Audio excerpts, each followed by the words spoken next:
Hello guys, welcome back to our tutorial, and in this video I'm going to talk about how can you download Discord application into your PC.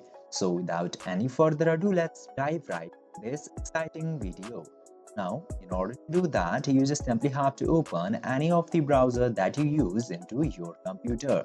For example, I'm using this Chrome browser into my device.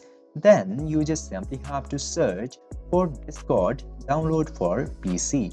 Just simply search that and then you will get to see this first option which says download Discord to talk, chat and hang out. Tap into that application link and then it will directly give you the option of download for Windows. Just simply tap into this download for Windows and then it will download the installation application file into your computer. Just simply open this file and then you just simply have to install this into your computer. I hope this video was helpful for you. If yes, don't forget to like, share and subscribe to the channel to never miss another update. Thank you for watching the video.